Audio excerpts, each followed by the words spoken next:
kelompok 4. Saya ingin mempresentasikan artikel yang saya buat yang berjudul Kualitas Tidur pada Mahasiswa Program Ilmu Keperawatan Universitas Muhammadiyah Jakarta. Di sini media kabar menyatakan bahwa berbagai universitas memiliki mahasiswa yang kualitas tidurnya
jam per hari.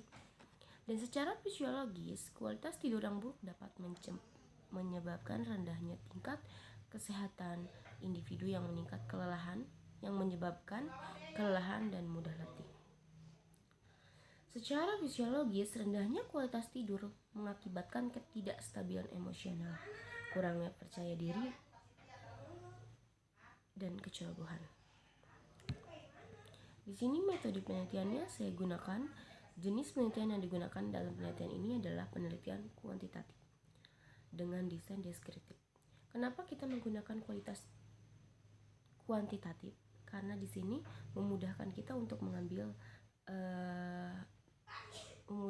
kita meneliti dan mengambil sampelnya. Metode sampel yang digunakan adalah total sampling, sehingga jumlah sampel yang menjadi responden sebanyak 32 mahasiswa. Pengumpulan data dilakukan secara daring menggunakan Google Form yang berisi kuesioner yang diisi secara mandiri oleh responden. Di sini ada tabel. Tabel ini hasil penelitian yang dilakukan dari bulan Desember sampai Januari dengan total sampel sebanyak 32 orang. Karakteristik umum responden meliputi jenis kelamin dan umur. Penelitian ini, kriteria kualitas tidur dibagi ke dalam kriteria sangat baik, cukup baik, dan cukup buruk. Dan sangat buruk, penurunan kualitas tidur disesuaikan dengan hasil penilaian kuesioner PSQI. Untuk memudahkan penyajian data, kriteria kualitas tidur dikerucutkan menjadi 2 kategori, baik dan buruk. Dan di sini kalian bisa melihat ya, tabel pertama, tabel kedua, dan tabel ketiga. Ini adalah hasil penelitian kita. Kesimpulannya dapat kita ketahui bahwa dari 32 orang responden, 62,5% diantaranya memiliki kualitas tidur yang buruk. Bahkan 3,1% memiliki kualitas tidur yang sangat buruk. Dan hanya 34,4% memiliki kualitas tidur yang cukup baik. Hal ini menunjukkan bahwa responden penelitian ini didominasi oleh kualitas tidur yang buruk. Itu adalah kesimpulan dari kami, dan selanjutnya ini adalah daftar pustakanya. Kalian bisa lihat ya. Sekian dari saya, presentasi dari saya. Kurang lebihnya mohon maaf bila ada kesalahan. Wabillahi taufiq wal hidayah. Wassalamualaikum warahmatullahi wabarakatuh. Assalamualaikum warahmatullahi wabarakatuh. Saya Amelia Putri Suhendri. Saya dari kelompok 4 yang beranggotakan 6 orang. Yang pertama saya sendiri, yang kedua Anisha Fikria, yang ketiga Wulan Hidayat, yang keempat Latifah Hajahra, yang kelima Ananda Della, yang keenam adalah Fahri. Di sini saya mengambil judul Kualitas Tidur pada Mahasiswa Program Studi S1 Keperawatan Universitas Muhammadiyah Jakarta. Kenapa saya mengambil judul artikel ini? Dikarenakan saya membaca berita bahwa kualitas tidur pada mahasiswa itu sangat buruk. Nah, saya pengen meneliti kalau kualitas tidur pada mahasiswa Muhammadiyah gimana sih? Kita bahas bareng-bareng. Yang pertama di sini ada pendahuluan. Tidur merupakan salah satu cara terbaik untuk memulihkan diri dari tekanan harian dan keresahan. Dengan tidur yang cukup, seseorang menjadi lebih waspada, optimis, dan lebih baik dalam menjalani hubungan personal. Salah satu kebutuhan dasar yang harus dipenuhi oleh semua orang adalah tidur. Tidur yang normal melibatkan dua fase, yaitu Rapid Eye Movement (REM) dan Non-Rapid Eye Movement (NRM).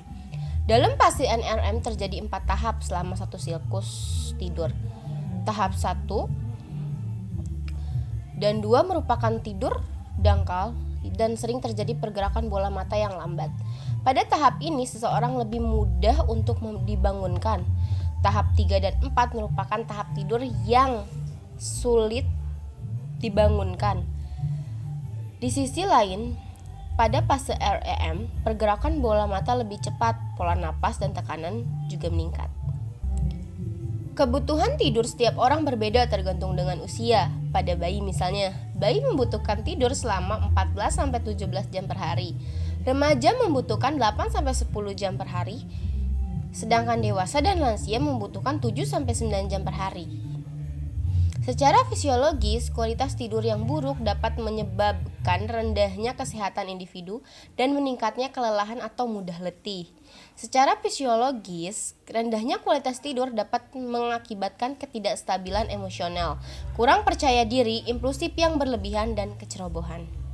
Di sini saya ingin menjelaskan metode penelitian. Di sini saya memakai penelitian kuantitatif dengan desain deskriptif.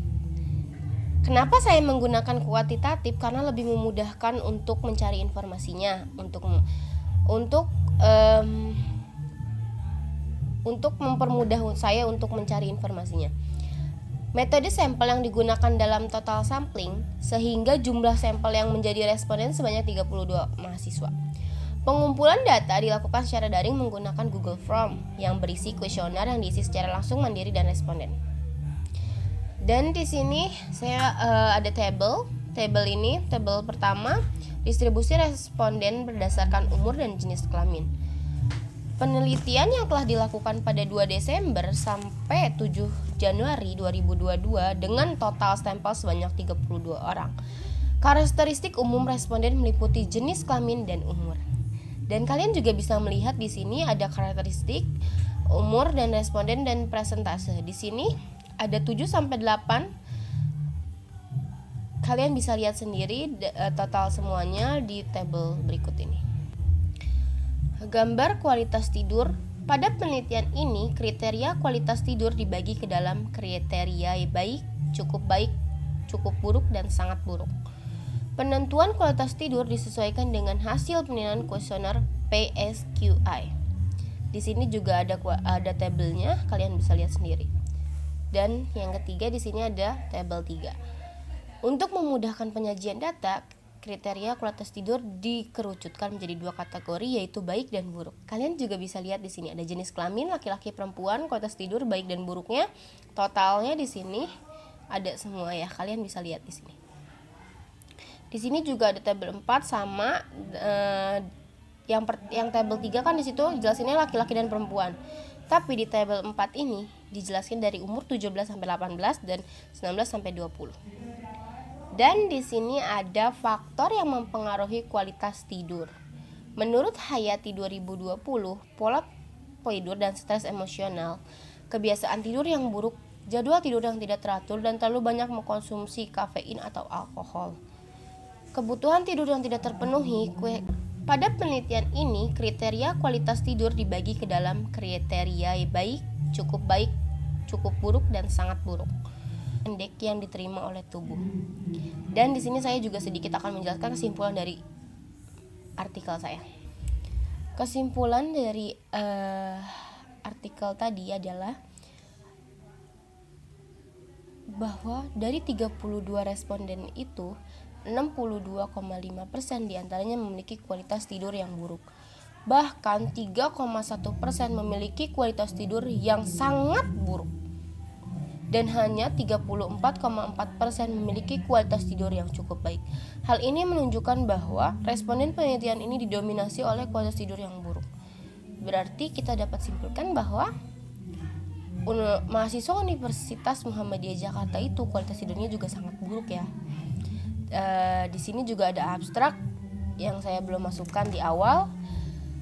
Abstrak saya berbentuk seperti ini, ntar saya tunjukkan. Di atas ada gambarnya. Sepertinya sudah segitu saja presentasi dari saya. Bila ada kesalahan mohon dimaafkan. Wassalamualaikum warahmatullahi wabarakatuh.